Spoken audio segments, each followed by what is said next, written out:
Burhanettin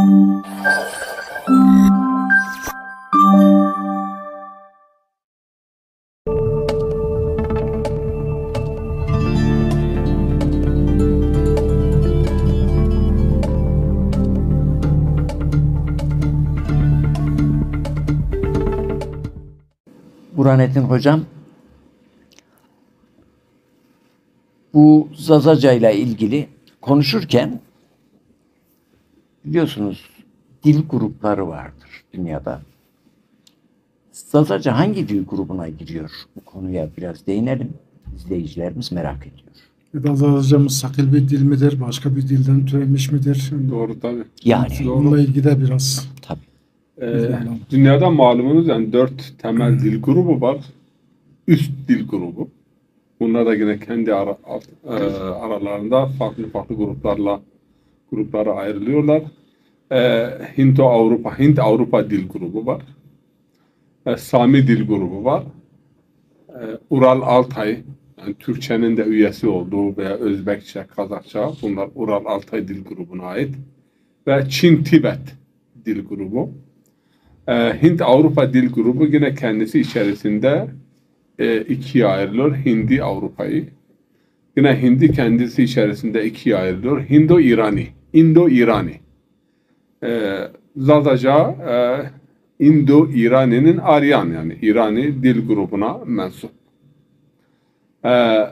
Tabii ki bu dil grubu içerisinde bugün hala hazırda yaşayan 21-22 dil var. Veya 23, yani o civarda 20 küsür dil vardır. Zazaca parça.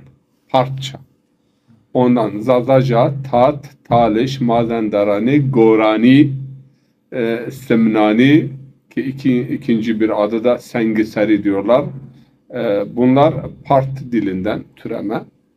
Bugün en güçlü bir şekilde yaşayan ve parçayı temsil eden dil, Avrupa'yı tüm oryantalist ve bilhassa İrani dil grubu üzerinde çalışan filologların, ilim adamlarının söyledikleri budur. Zazaca parçayı bugün temsil ediyor. Parçanın Avrupa'yı diller üzerinde etkisi çok olmuştur. Ondan dolayı Zazaca ile Avrupa'yı diller arasında müşterek birçok kelime bugün de hala. Hocam mesela sayılardan vardır. Şöyle bir örnek verelim. Benzerlik mesela Zazaca'da hiri diyoruz. Hiri var, des var. Mesela Kürtçe'de si deniyor. Değil mi? Farsça'da da si midir? Si'dir aynen. Ama Zazaca'da hiridir. Hiri. Diğer Hint-Avrupa dil gruplarında bu nasıl geçiyor? Truar, dray, yani hep oradan, yani bu 3 rakamından tri'den ayrılıyoruz yani. Parçada tri olarak mı geçiyor? Parçada? Parçada. Avesta'da ve parçada three. Öyle S, T karışımı. Bu şeyde de öyledir. Tahminen Beluçi dilinde de hiri. Onlarda da var ama Avrupa'yı dillerde 2 rakam önemlidir. 3 rakam hatta. 9, 10, 3. Bunlar aynıdır yani. No, nine, okay, nine, okay. İşte three, bir de des. Desimetre, santimetre diyorlar, desimetre. Evet. Fransızlar işte des o şeyden geliyor. 10, yani metrenin 10'da biri. Des. Bu 3 Avrupa dillerde de yani olduğu gibi mevcut bulunma. Bunun dışında birçok kelime var, bugün de var. Yani Zazaca'da biraz telaffuzu değişmiş, hafif bir değişiklik. Ama tüm Avrupa dillerde bir örnekleri mesela holy diyorlar. Holy veya heilige, mukaddes demek. Mukaddes ne demek? Yani eksikliği olmayan. Yani bizdeki whole orada da aynı. Whole, yani bize de whole dediğimiz zaman yani bir eksiklik, bir noksanlık yok. Her şey yerinde. Bu olmuş orada holy. Yani holy hola. Tuz kelimesi olsun, demir kelimesi olsun, yıldız kelimesi olsun, father, mother, işte burada mesela bizim eski şeylerde Pierd ve Mart diyorlardı yani. Pierd, baba, Mart, anne. Bu kullanılıyor. Dake, bike kullanıyoruz. My kullanıyoruz. Fransızca'da my, mami. Okay? Bizim mesela Sarıcan bu gibi yörelerde falan may diyorlar. Hep Dayık pi, demiyorlar. may kullanılıyor. Pi, may, pi, may. Pier, mart, dayık, bayık, babo, bayık, baba kelimesi ve anne kelimesi bunlar da Türkçe değildir. Bakabilirler. Yani bunlar da yine Sanskritçeden ve parçadan Türkçe'ye geçmiştir. Yani Zazaca parçayı temsil ediyor. Parça dediğim gibi yani Avrupa'yı dilleri büyük ölçüde etkilemiştir ve bugün de ne kadar geriye gidersek o oranda Avrupa'yı diller ile tabii ki Aryani diller arasındaki iştirak yani ortaklık daha belirgin oluyor. Kendisini daha bariz bir şekilde gösteriyor. Tabii ki bütün dillerde bir değişim ve gelişim söz konusudur. Bütün diller de birbirlerini etkilemişlerdir ama Zazaca'dan Türkçe'ye geçen veya mesela part, zaza kelimeleri, Türkçe'ye geçen kelimelerin sayısı oldukça yüksektir. Oldukça. P harfiyle başlayan yani 50'nin üstünde kelime var. P harfinden Türkçe'ye geçmiş. Bunlar da paçadan tutun, paydardan tutun, pençeden tutun. Tamam mı? Pençe. Efendime söyleyeyim pirden tutun. Var birçok kelime var. Payitaht dediğimiz eskiden Osmanlı'da başkent için payitaht deniliyordu. Hatta tahta kelimesi o da yine bizden geçme. Dardır, çerçevedir, çarmıhtır, çeyrektir, çarşıdır. Bir sürü kelime var. Bunlar Zazaca'nın. Hatta bazı kelimeler var. Tekrar dini literatür zaten Aryani ve Zaza'yı birlikte. Hocam önemli bir noktaya geldiniz. Yani şimdi tabii hangi konuyu mesela teknoloji sen Avrupa'dan almışsan televizyonu Avrupalı icat etmişse ismini o vermiştir değil mi? İbadetlerin en önemlileri namaz, oruç, abdest. Bakıyorsunuz bu bölge mesela Türkçe'ye bizden geçmiş demek ki İslam dini bizim kanalımızla değil mi? Horasan. Yani Türkler İslam'ı Araplardan almadılar. Yani Aryanilerden aldılar. O taraftan geldiği için literatür Aryani literatürdür ve bizim salatı yerine namaz kullanmışlar. Salat yerine namaz kullanıyor. Namaz kelimesinin kökenini söyledik. Oruç kelimesi hakeza Roj'dan geliyor değil mi? Parçadan Avesa'ya kadar uzanıyor. Abdest hakeza pir, dergah, derviş vesaire yani o dini literatür büyük bir kısmı Aryani literatürdür ki biz de işte Aryanilerin dil olarak o grup içerisindeyiz ve biz aynı o kelimeleri kullanıyoruz. Yani bizden geçmiştir. Doğru. Birçok kelime de var. Mesela zengin kelimesi birçok kimse bunu Türkçe zannediyor. Yani kök itibariyle öyle değildir. Yani bu Zazaca parçadan geçmiş, zenginden geçmiştir. Yani ağır olan, pahalı olan, değerli olan anlamında bir insan zengin oldu mu tabii ki ağır olur. Geçen birisi hocam yaptı böyle. Hocam dedi bacanak kelimesinin Zazacası nedir? Dedim Zazacadır dedim. Yok, bacanak. Ben baktım etimoloji sözlüklerine baktım. Şöyle bir yapıyor. Bacenah. Bacenah diyor oradan geliyor. Çünkü Türkçe olsa izahatını da yapıyor. Diyor Türkçe olsa bacı tamam o nahını nasıl yapacaksın? Yani uymuyor. Ama bacenah iki cenah bu kuşların iki kemiğin arasındaki kemiktir yani çift çatallı kemiktir. İki çatal. İki çatal. Bacenah çift çatallı. Oradan geliyor dedi. Birisi de yani zayıf görüş diyor. Bacenah heyle. Onun da iki yine aynı anlama geliyor. İki kanata sahip. Muhtemelen o cenahı da Aryani kökenli olma ihtimali vardır. Şimdi tabii ki etkileşim tabii bir etkileşim olur. Bütün diller birbirlerinden alıyorlar, veriyorlar ama bu tabii bir süreç. Bazen de suni bir dili temizleme, yenileme tutmadı. Mesela Türkiye'de de bunu bir dönem yaptılar ve yapmaya devam ediyorlar ama Bu sağlıklı bir şey değildir. Tabii ki tarih içerisinde, tarih sürecinde bütün diller birbirlerinden almışlar, vermişler az veya çok. Tabii ki bir dilin güçlülüğü o dilin ilimine, kültürüne bağlıdır. Zazaca'ya baktığımız zaman ben bunu karşılaştırmasını yapmışım ve burada Bingöl Üniversitesi'nde de bir iki seminarda, sempozyumda sunumlarda bulundum. Diğer dillerle Zazaca dilindeki atasözlerinin mukayesesini yapmışız. Yani çok güçlü bir atasözü literatürümüz var, birikimimiz bu hususta çok güçlüdür. Yani birçok dilden çok daha güçlü. Diğer taraftan deyimlerimiz çok fazladır. Çok güçlü bir deyim hazinemiz vardır.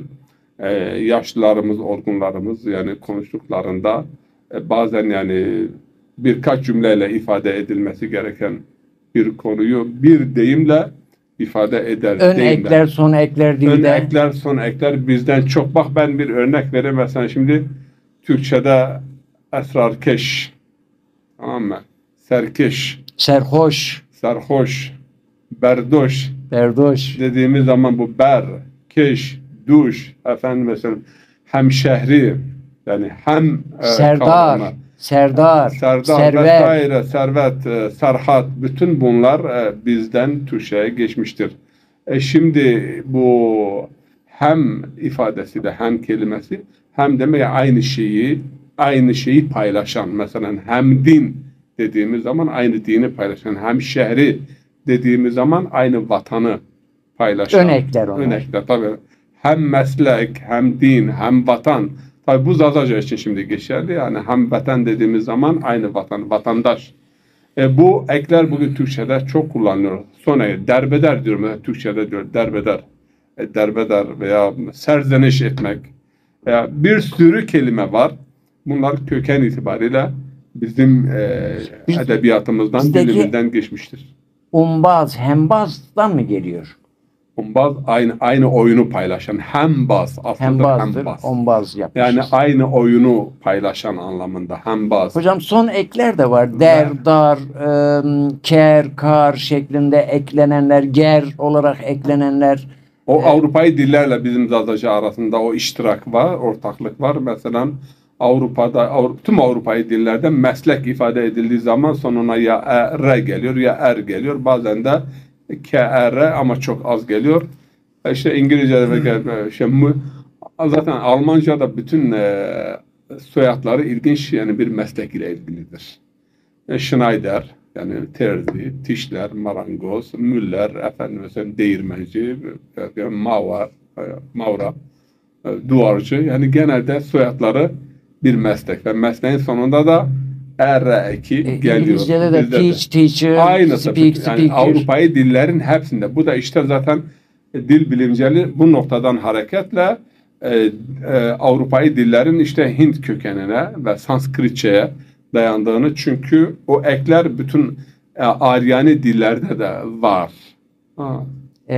Mesela berdeger denilir, mesela ger eki, er eki, Farsçada da, Taliş dilinde de, Kürtçe'de de, yani bu Aryani dillerde o ek kullanılıyor. O ekten hareketle oraya bağlıyorlar. Yani Hint-Avrupa dil grubuna giriyor. İngilizce, Almanca, tüm Avrupa'yı diller.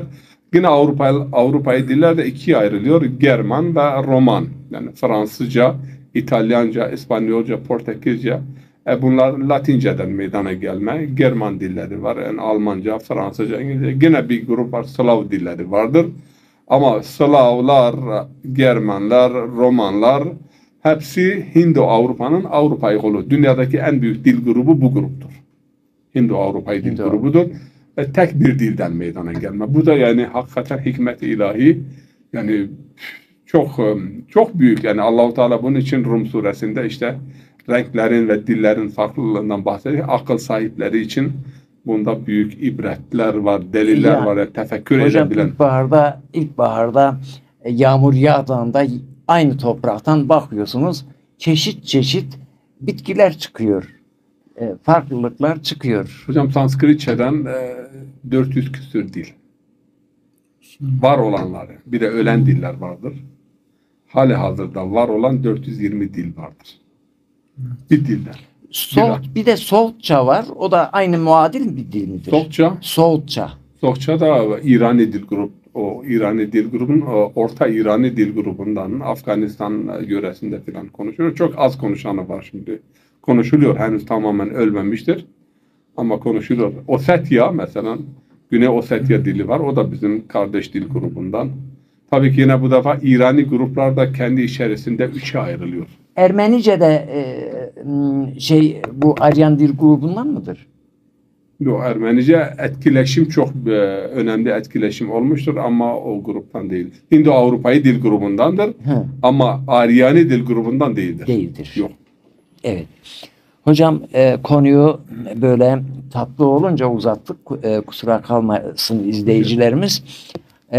Değerli hocam, Evet. böyle biraz etimolojiye girdik. Oradan tarihe, coğrafyaya geçelim.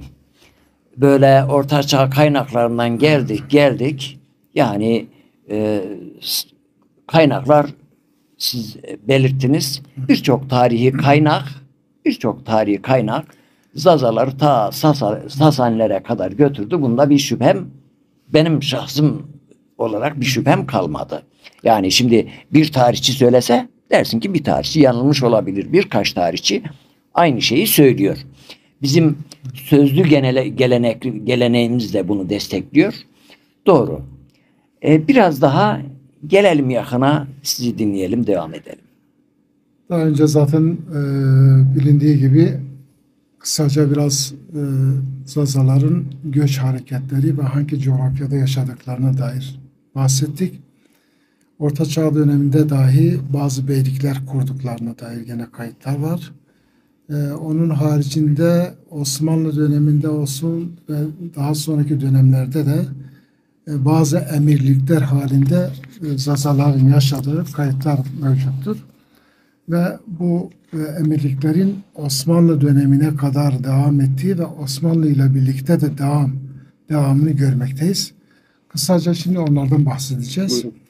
Şimdi tabii bu bölgeye Doğu ve Güneydoğu olarak bilinen bu bölgeye, mesela Zavazan tarif ettiğimiz bölgede Zazaların bir kısmı yani zaten şu anki hangi Zaza'ya soruyorsan diyor biz Bağdat'tan gelmişiz. Aslında bu Bağdat mefkuresi ve hatta Bağdat sözcüğü sözlü gelenek olarak bize intikal ediyor ise de bunun bir gerçek payı vardır. Çünkü daha önce de bahsettik. Bağdat bölgesinde Zazaların o coğrafyada yaşadığı, daha sonra göç ederek bu tarafa güneye doğru hareket ettiği açıkça bilinmektedir. 1515 tarihinde yani bölge Osmanlı hakimiyetine girmeden önce bu bölge tamamen yine Zazalar ve hatta diğer Kürt beylikleriyle birlikte Safevi hakimiyetindeydi. Safevi hakimiyetinde 1515 tarihinden itibaren bu sefer Osmanlı hakimiyetine geçmiştir. Kısaca Osmanlı hakimiyetine geçen beyliklerden bir nebze bahsedeceğiz. Şimdi bilindiği gibi yani 1508 tarihinde yani Şah İsmail önce Bağdat'ı zapt ediyor. Bağdat'ı zapt ettikten sonra Diyarbakır, ondan sonra Malatya ta Kayseri'ye kadar o bölge yani Kürtlerin ve Zazaların, yani Kürtlerin ve Kurmaç kastediyorum. Yani Kurmaçların ve Zazaların yaşadığı bölgeler tamamen Safevi hakimiyetine geçti. Çaldıran seferinden sonra yani 1514 tarihinden itibaren Çaldıran seferinden sonra Şah İsmail yenilince bu sefer bölge beyleri tamamen Osmanlı'ya iltihak etmeye başladı. Tabi iltihak sürecini biliyorsunuz İdris-i Bitlisi vasıtasıyla Yavuz Sultan Selim onu görevlendiriyor. Ve görevlendirdikten sonra Tebriz, Nahçıvan o bölgelerden gelerek ilk önce bu Çemişgezek ve Palo ve Cevahşur bölgesine geliyor. Buradaki beyleri yani ikna ettikten sonra diğer Kürt beyleriyle istişare ederek 24 tane Kürt beyi İdrisi Bitlisi vasıtasıyla Osmanlı'ya iltihak etmiş oluyor. İltihak ettikten sonra tabi bu bozulan Kürt emirlikleri tabi Safeviler hakimiyetini aldığı zaman bu Kürt beyleri, Vatazaza beyleri tamamen azlediyor. Bunların yerine kendi beylerini tayin ediyor. Tabi Osmanlı ile yapılan anlaşma sonucu bu Safevi hakimiyetine geçen Kürt beyliklerin tamamı Osmanlı'da destek vermek şartıyla bir daha önce tasarruf ettikleri bütün sancakları zapturapt altına alarak kendi hakimiyetini alıyorlar. Ve Diyarbakır fethinden sonra İdris Bitlisi ve Büyüklü Mehmet Paşa dediğimiz daha sonra da zaten Diyarbakır Beylerbeyi oluyor. Yavuz Sultan Selim Edirne tarafından bunlara boş beratlar gönderiyor. Boş berat şu anlama geliyor, bir nevi temliknamedir. Hangi bey hangi sancağı tasarruf ediyorsa o beyin ismi yazılıyor ve hangi hudutlar dahilinde o beye verilmişse o sancak ve hududuyla beraber belirtilerek bir nevi tapu senedi mahiyetinde Osmanlı tabiri temlikname diyoruz. Bu temlikname bütün beylere veriliyor. Temlikname verildikten sonra her bey kendi sancağın başına geçiyor ve sadece herhangi bir savaş durumunda Osmanlı'ya bağlı bulundukları beylerbeyine belli miktarda asker vermek şartıyla o şekil bir bağlılık sağlanıyor. Yani bu tabi Yavuz Sultan Selim'le yapılan ilk anlaşmada şudur. Kürtler diyor ki eğer daha önce tasarrufumuzda olan yani bu sancakları tekrar bize verirsen ve biz tasarruf edersek bu şartla biz size iltihak edeceğiz. Safevilerle birlikte olmayacağız. Yapılan bu anlaşma gereği Yavuz Sultan Selim de bu anlaşmayı kabul ediyor ve boş beratları gönderiyor ve bu boş beratlara her hangi beyin ne kadar gelir miktarı vardır ona timar, has ve zahmet adı altında o belli miktarda o beylere gelir sağlamak üzere bir arazi veriliyor. Osmanlı Devleti beylere maaş vermiyor. Vermediği için beyler iş işlerini tamamen serbest ve özerk bir yaşam sürdürüyorlar. Sade herhangi bir savaş durumunda Osmanlı'ya belli miktarda herkes kendi gücü nispetinde asker vermek mecburiyetindedir. Herhangi bir bey savaşa iştirak mazeretsiz savaşa iştirak etmediği takdirde aynı zaman Osmanlı döneminde Osmanlı tarafından da azledilebiliyor. Çünkü o şartla o şart koşulmuş. Şimdi bu Kürt beyleri içerisinde Zaza beylikleri hangileridir? Kısaca onlardan bahsedeceğiz. Yani bu genel manadaki bütün Kürt emirliklerin Osmanlı iltihakını kısaca vurguladıktan sonra Zazaların hangi bölgede yaşadığı ve hangi emirlikler kurduğu ve ne sürece kadar yani ne kadar bir süreçte bu beylikleri devam etmiş kısaca onlardan bahsedeceğiz. Yani bir de biliyorsunuz Zazalar büyük bir coğrafyaya dağılmışlar. Bir kısmı şu an Türkiye sınırları dahilinde olmasına rağmen bir kısmı da şu an İran tarafında. Orada da beyliklerini sürdürmüşlerdir. Şimdi yani Türkiye sınırları dahilinde bulunan Zaza emirlikleri 4 ana temada sınıflandırabiliyoruz. Bunlar birisi Suudi Beyleri adı altında sınıflandırıyoruz. İkincisi Mirdasi Beyleri. Üçüncüsü Melkişi Beyleri dediğimiz Çemişkezek Beyleri. Dördüncüsü Pazuki beyleri. Pazukilerle Suediler aynı soydandır. Ama beylikleri farklıdır. Hocam Pazudiler nerede yaşıyor? Nasıl? Pazudiler nerede yaşıyor? Onu detaylı bir şekilde anlatacağım. Şimdi Mirdasilerin hakim olduğu bölge, bir de Zirki beyleri dediğimiz Lece ve Atak beyleri var. Zazaların birçoğu onların hakimiyetinde yaşadığını görmekteyiz. Bir de ayrıca Şerefhan, yani Bitlis'e bağlı Mutki ve Baykan bölgesinde büyük bir Zaza nüfusunun yaşadığı, her ne kadar beylik halinde yaşamışlar ise de ama onlar Şerefhanlar Beyliği adı altında orada yaşamlarını sürdürmüşlerdir.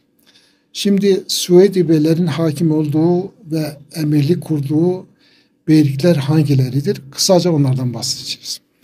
Suedi beylerin hakim olduğu bölge Hancuk Kalesi diyoruz. Hancuk Kalesi, Genç, Cebahşur, Meneşkurt, bu bölge tamamen Suedi beylerin hakimiyetindeydi ve ta 1895 tarihine kadar bu Suedi emirliği devam etmiştir. Tanzimatla birlikte her ne kadar bu beylikler lav edilmiş ise de Suedi beylerine bir özellik tanınmış. Hatta çok ilginçtir. Şöyle bir ifade var. En son Suedi beylerinden kalan Süleyman Bey var. Süleyman Bey şöyle diyorlar. Diyor biz her ne kadar Tanzimat kanunlarına muhalif olmasına rağmen Süleyman Bey'i o bölgeden aldığımız takdirde o kavme hakimiyet sağlayamayız. Ancak Süleyman Bey bu bölgede asayiş sağlayabilir. Ondan dolayı onu azletmeyip yerine başka birisini tayin etmeyip onun emirliğinin devamına karar veriliyor.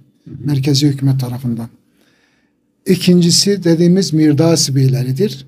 Bu Mirdasi beyleri ise Palo, ondan sonra Eğil, Çermik beyleri olarak bilinen beylerdir. Bunlar da ilk beyleri 1515 tarihindeki beyleri Cemşit Bey'dir. Cemşit Bey'den sonra da Mansur Bey ve diğer Yansur Bey, buna benzer o Osmanlı arşiv kaynaklarında hangi bey tayin edilmişse tek tek isimleri vardır. Üçüncü dediğimiz Çemişgezek beyleridir. Yani onlara Melikşahi beyleri olarak geçiyor. Melikşahiler.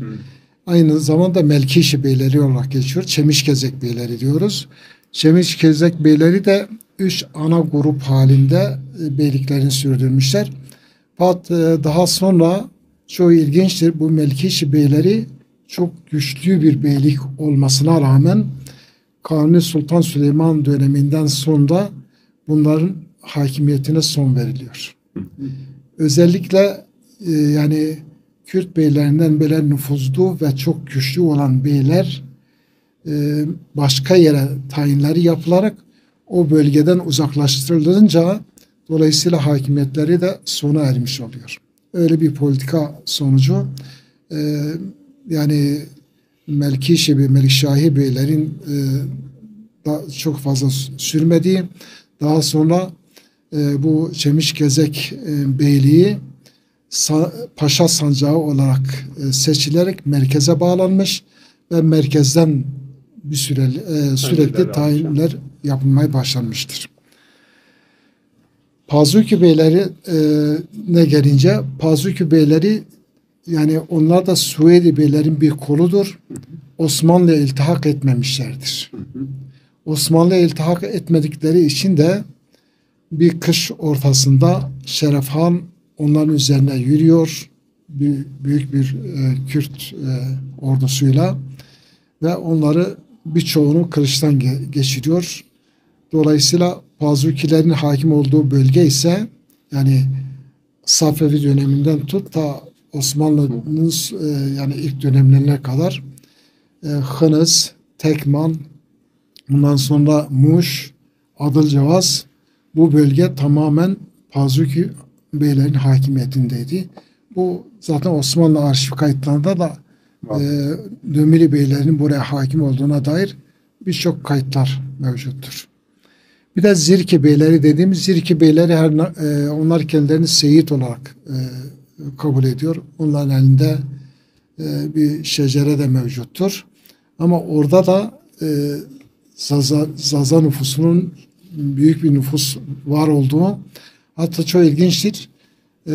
Bu maliyede müdevver bir defterde oraya iskan edilen Zazalarla ilgili defter var. Yani özellikle Hazro, ondan sonra Bellice'ye yerleştiren Zikti aşiretine mensup Zazaların oraya yerleştiğine dair kesin elimizde belgeler mevcuttur. Zikti geçiyor. Evet. Yani Zikti aşireti olarak Lice'de yerleşiyorlar. Lice ve Hazro bölgesinde. Lice ve Hazro. Hatta hangi köylere, hangi yerlere yerleştiğine dair tek tek isimleri yazıyor. O köylerin isimleri yazıyor. Ne kadar nüfus oraya iskan edildiğine dair de kayıtlar mevcuttur. Bir de şey var, Bitlis, Mutki ve Baykan dediğimiz şey.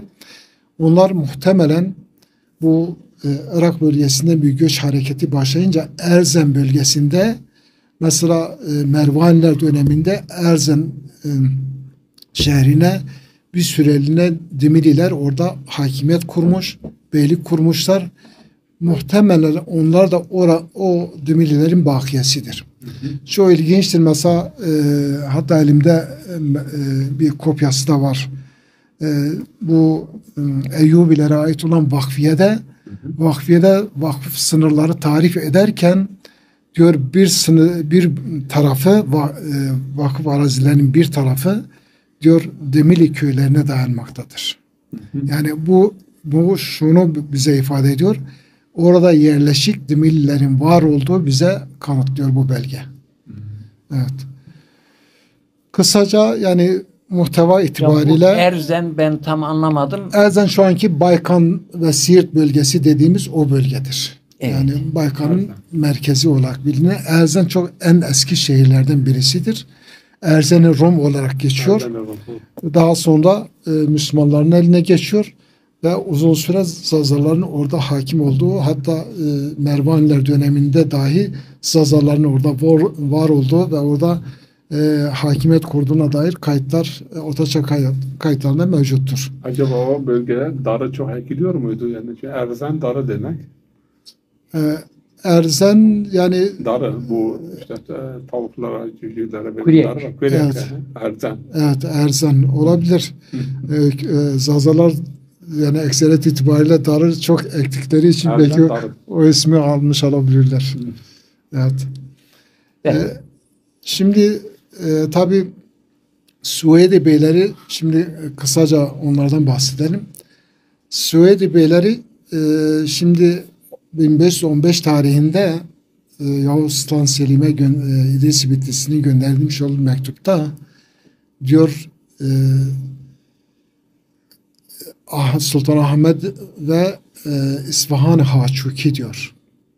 İsfahan Haçuki. Haçuki. Yani Hançuk bölgesinde o dönemde demek ki bu Suedi beylerin ilk yerleşim yerleri Hançuk olduğu ve ondan dolayı İdris Bitlisi'nin Yavuz'a gönderdiği mektupta özellikle bu tabiri kullanıyor. Bu tabir yani tabi Yavuz Sultan Selim o beratları gönderince bu sefer bu kardeşler arasında bu bir bölüşme yapılıyor. Bu bölüşmede mesela Sultan Ahmet'e Suedi beylerinden Sultan Ahmet'e Genç, Hanşuk ve Meneşkurt bölgesi ve Zak nahiyesi, o zaman nahiye olarak geçiyor. Şu an Zak nahiyesi, meşhur Zak mağaraları var. O dönemde nahiye o. İnşallah 16. yüzyılda 16. yüzyılda nahiye olarak geçiyor. Yani bu benim dediğim 1515 tarihindeki atama, yapılan atamadır. Ondan sonra İsfahan Bey'e de Cabahçur Beyliği veriliyor. Cabahçur Beyliği de tabi Karlova yani Göynük'le dahil olmak üzere geniş bir bölge olarak yani tamamen İsfahan Bey'e veriliyor. Mesela bu sefer Sultanahmet yani 1563 tarihinde vefat ettikten sonra bu sefer oğulları arasında bu beylik dağılmaya başlıyor. Şimdi Osmanlı döneminde herhangi bir bey öldüğünde diyor mülkü hariçten birisine verilemez. Mülkü varisi olan evlatları arasında bölüşme yapılır. O da kendi rızasıyla eğer bölüşmeyi kabul ederse bölüşülür. Yoksa en büyük evlat kim ise o hakim olur. Diğerleri de ona tabi olarak hakimiyetini sürdürürler. Ekber ve Erşad.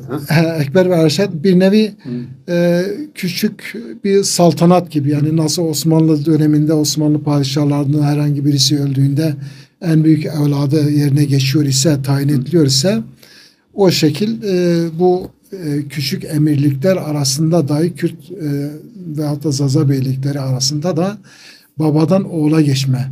Buna biz yurtluk ve ocaklık tabiri Osmanlı döneminde bu tabir kullanıyor. Yurtluk ve ocaklık. Yurtluk, ocaklık. Yani herhangi oranın ocağıdır. Bir de malikane tabiri kullanıyor. Malikane mülk olarak o beye tamamen o arazi verilmiş. İstediği şekil satabilir, tasarruf edebilir, vakfedebilir. Tamamen tasarruf o şahsa aittir. Ve hariçten herhangi bir asker de onların içerisinde yoktur. Askerleri tamamen kendilerindendir. Maaşları, memur maaşları yani devlet erkanının yürütme işlemlerini yürütebilen memurlara da kendileri o has ve hatta timar zahmet olarak verilen gelirlerden onlara maaş verirler. Mesela sipahi dediğimiz asker, onlara has olan askerler vardır. O askerler herhangi bir savaş durumunda Osmanlı onlara bir ferman gönderir. Der burada bir savaş vardır. Bu savaşa katılın diye. Onlar da her bey kendi gücü nispetinde belli miktarda asker gönderir. Mesela Sultanahmet öldükten sonra yerine Murat Bey geçiyor. Sultan Murat Bey. Murat Bey hatta var Evliya Çelebi de bahsediyor. 3000 askerle diyor savaşa katılıyordu. 3000 asker. Tablo alem sahibi. Asker bugün bile Bir de tablo alem sahibi yani kendine özel sancakları vardır. Yani Osmanlı sancağı altında değil, kendi özel sancakları altında sahip alemdirler. Ve kendi sancakları altında savaşa katılırlar. Kendi bayrakları altında savaşa katılırlar. Çok ilginçtir. Mesela Murat Bey tabii orada özellikle Osmanlı kanunnameleri de yani ekrat sancakları yani Kürt beyleri ve Zaza beylerin nasıl idare edileceğine dair kanunnameleri vardır. O kanunnamelerde diyor ki herhangi bir öldüğü zaman o mülk mevrusu olan yani irsen onlara intikal eden o mallar kardeşler arasında bölüşülür. Diyelim ki vefat rızaları da olmak şartıyla. Biz bu paylaşıma baktığımızda yani kayıtlarda var bu. Murat Bey Genç Beyliği ve Meneşkut Beyliği veriyor. Ondan sonra Muhammed'e de Murad'ın kardeşine de Hançuk ve Akçakale veriliyor. Akçakale Yeni Kale olarak geçiyor. Bazı yerde Yeni Kale, bazı yerlerde Akçakale olarak geçiyor. Akçakale belki millet merak eder nerededir yeri. Canot köyünün tam karşısında bir kaledir. Ve oradaki gelir kaynakları tamamen beye aittir. Gence mi bağlıdır? Nereye bağlı bu Canot? Şu an Gence bağlı. Şu an genç sınırları dahilinde. Hançuk da şu an genç sınırları dahilindedir ama Hançuk Kalesi o zaman çok meşhur bir kaledir. Ve Riz dediğimiz bölgede Tavsle Riz. Tavs ve Tavsale Riz dediğimiz o bölgede kalmaktadır. Yani daha sonra genç emirliği ikiye bölünüyor. Bir kısmı Murat Bey'e veriliyor, bir kısmı da kardeşi Muhammed Bey'e veriliyor. Daha sonra tabi bu silsile halinde böyle devam ediyor. Ta Tanzimat'a kadar. Tanzimatla birlikte tabi yapılan yeni kanunname gereği beyler bu sefer maaşa bağlanıyor. Maaşa bağlanınca bu sefer o timar, zahmet ve has olarak onlara verilen o araziler halka dağıtılıp tapular veriliyor. Dolayısıyla peyderpey yani bu yurtluk ve ocaklık sona eriyor. Daha sonra merkezden tayinler tayin edilmeye başlıyor. Yani şu an mesela Suudi Beyleri anlattık. Yani Palu Beyleri de olsun ya da Palu Beyleri de Yani aynı şekilde aklıma geldi. Bu Dersim bölgesinde hangi Çemişgezek ya. Çemişgezek mi? Tabii Çemişgezek bölgesidir. Bölgesi. Hozat'tır, Pertek'tir. O bölgelerin tamamı Çermik, Siverek o taraf Siverek kısa bir dönem her ne kadar Zazalar orada yaşıyor ise de genelde Paşa Sancakı olarak yani merkezden idare edilmiştir. Kısa bir dönem yurtluk ve ocaklık olarak idare edilmiş. Yani yerel beylere verilmiş ama kısa olmuş. En uzun süreli Zazaların hakim olduğu bölgeler Suudi Beyleri, Mirdasi Beyleri ve Çemişgezek bölgeleri olarak geçiyor. Bir de şunu unuttuk. İran tarafında mesela Dimili Beyleri var. Bu Dimili Beyleri ta Kaçarların gelişine kadar uzun süre orada hem hakimiyetini devam ettirmişler. Kendi adına da para da bastırmışlar. Onlar hangileridir? Mesela Xoy, Selmas, Katur, Urmiye, Azerbaycan bölgesine kadar tamamen bu Xoy Dimilileri dediğimiz bunların hakimiyetinde ve onların tasarrufunda olarak hakimiyetini devam etmişler. Kaçarların gelişiyle birlikte yani 18. asır ortalarına doğru Kaçarların gelişi de bunların hakimiyetine sona eriyor. Dolayısıyla Kaçarlar o bölgeye hakim oluyor. Birçoğu da şu an yani duyumlara göre tabii orayı dolaşmadık. Bilmiyorum siz daha iyi bilirsiniz. Çoğu Türkleşmiş. Yani, Alevileşmiş ve Türkleşmiştir. Evet. Hocam. Zaza tipi konuştuğu dil Türkçe, Azerice. Tip bizim tipimizde. Teşekkür ederim hocam. Böyle yılların birikimi, büyük emeklerin eseri böyle dinlerken kendimizden geçercesine dinledik. İnşallah bunun televizyonda yayınlandıktan sonra ben kendim birkaç defa daha dinleyeceğim. Çünkü çok önemli. Hiçbir kitapta, hiçbir kaynakta böyle derli toplu bulamayacağımız bilgiler. Ya inşallah Bağdat'a değindiniz. Evet. Orada bir anekdot. Bağdat ismi. Evet. Bey kelimesi var ya. Evet. Bey, biz de beg diyoruz. Parçada beg büyük demek. Dağ vergi. Evet. Bağdat Allah'ın vergisi. Evet. Beg Allah'ın da bir ismi Büyük Bey. Büyük Bey. Evet, güzel. İşte sizin Bağdat'da zaten Zazalar kimde sordu ya diyor biz Bermekiyiz. Hatta oradan göç edip gelmişiz. Yani birçok kişi bunu şifai olarak günümüze kadar naklediyor. Tabii halk arasında Bermekiyiz diyorlar. Evet. Bunun Bermeki tabii Mekke yani devlet Bermekiyor çok haberin bunun Bermeki yani Mekkera o mesela çipikin o kadar. Yok, bermek emmek anlamlıdır. Yani zaten Şerefan o kelimeyi güzel tahlil ediyor. Yani diyor Han Reşit Meclisi'ne diyor Yahya Bermek diyor girince tabii onlar kendi yüzüğün altında genelde zehir taşıyorlar. Herhangi düşmana teslim olmamak için hemen o zehiri emip kendini öldürüyorlar. Dolayısıyla emmek manasına gelen bu bermek oradan gelmedir. Diyor. Ama Mazandarani'de evet. Ağlamak için bermeken. Evet. Ama bermekeni. Bermekim. Onlarla konuştuğumuzda diyorlar işte bu Yahya kendisini zehirledikten sonra yani etrafındakiler ağlayıp sızlamaya başladılar. Ondan sonra yani Bermekiler öyle evet. Bir izahat da var.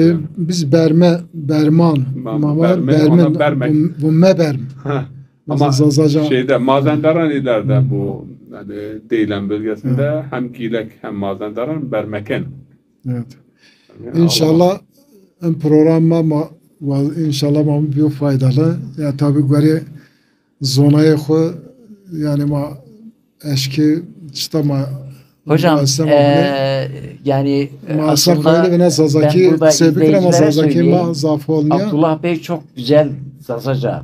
Yani bu program bir de Zazaca yapsaydı daha tatlı olurdu. Fakat bizim kendi tahminimiz bu programın yani Zazaca bilmeyen kişiler tarafından da çünkü çok sayıda bize mesajlar geliyorlar. Yani gerek Farslardan, Araplardan, Türklerden vesaire hatta Kürtlerden yani bu Zazaların kökeni, soyu, tarihiyle, coğrafyası, dilin yapısıyla ilgili bize çok soru soruyorlar. Bunu da biz yaklaşık 5-6 aydır sözümüz var. Dedik böyle derli toplu bu konuları. Bu da nasip oldu. Siz de geldiniz. Hocam Abdullah Bey de buradaydı. Ya Allah razı olsun. Burhan Hoca çok birikimi var. Bir de İran tarafını çok iyi biliyor. Farsçayı zaten ana dili gibidir. Birçok dilleri biliyor. Bizden daha iyi yani Zazaların hocam, kökeni ve soyu. Zazadır deyince yetiyor zaten. Yani bizden daha iyi biliyor.